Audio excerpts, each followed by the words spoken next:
Picture this: a young boy, barely able to lift a shovel, squeezing through the narrowest gaps of a coal mine, where grown men dared not go. This was Jimmy Wilde Small, born in the rugged heart of Wales, in the Taff Bargod Valley. Jimmy was raised in a world where hard work wasn't an option, it was survival. His father was a coal miner, and like most boys of his time, Jimmy followed him into the pits. He was so tiny that he could crawl into tunnels too tight for his fellow workers. While others used brute strength to carve out a living, Jimmy relied on something else: resilience, speed, and an uncanny ability to slip through places no one else could. Little did anyone know, these same qualities would soon turn him into a legend inside the ring. By 16, Jimmy Wilde wasn't just surviving underground. He was making a name for himself in the roughest proving grounds imaginable, the Fairground boxing booths.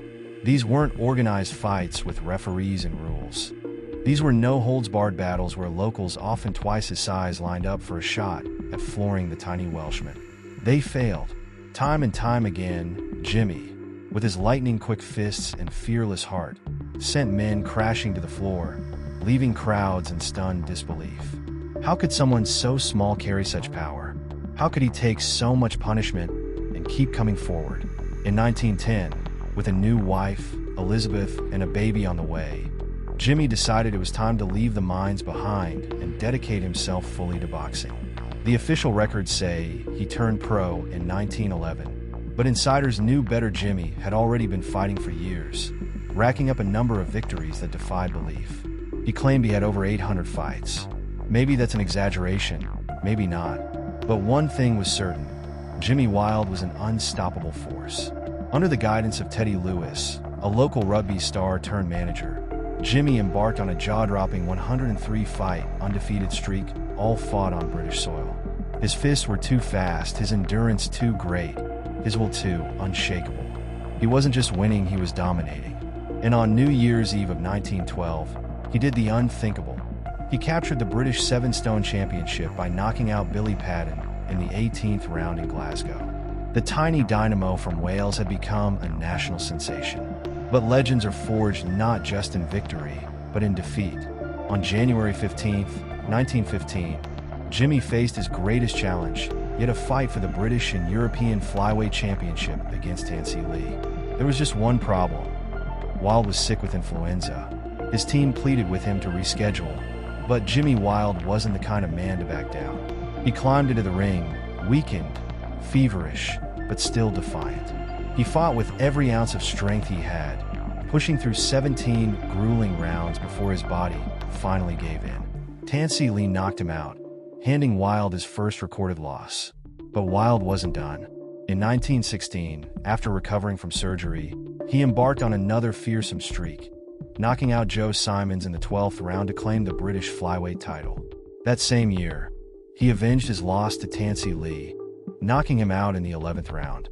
Then, on December 18, 1916, Jimmy Wilde cemented his place in history by becoming the first ever world flyweight champion after stopping Young Zulu Kid in the 11th round. Despite being rejected twice due to a past injury and being underweight, Wilde was finally accepted into the British Army in late 1916. He never saw combat but trained soldiers in physical fitness at Aldershot. Even during his service, he kept fighting, winning bout after bout. In 1919, he defeated Joe Lynch, an American bantamweight who would later become world champion. Wilde then traveled to the United States, where he took on some of the toughest competition of his career. On December 6, 1919, he suffered a controversial loss to Jackie Sharkey in Milwaukee. Reporters at ringside believed Sharkey had landed the harder punches, but Wilde still had his supporters who thought he had done enough to win. The loss didn't slow him down. He rebounded with 10 straight wins in 1920 before facing his final great challenge. In 1921, Wilde stepped into the ring against Pete Herman, a former bantamweight champion who outweighed him by more than a stone. It was a brutal fight, and after 17 punishing rounds, Wilde was knocked out. This marked the end of his dominant run, and he returned to Britain to reflect on his career. 2 years later, legendary promoter Tex Ricard made Wilde an offer he couldn't refuse: a fortune to fight the rising star Pancho Villa. On June 18, 1923, at the Polo Grounds in New York, Wilde, now past his prime, was knocked out in the 7th round. He retired for good, officially announcing his decision on January 1st, 1924. In the years that followed, Wilde found success running a cinema and cafe in Cardiff. He dabbled in refereeing, wrote a popular boxing column for News of the World, and even considered a comeback in 1927 before doctors warned him against it. His later years were marked by tragedy. In 1936, his home was burgled, and almost all of his boxing trophies and medals were stolen. Later that year, he was seriously injured in a car accident. After World War II, he moved to Cadoxton, Bury, South Wales, but in 1960, he suffered facial injuries in a mugging at a Cardiff train station.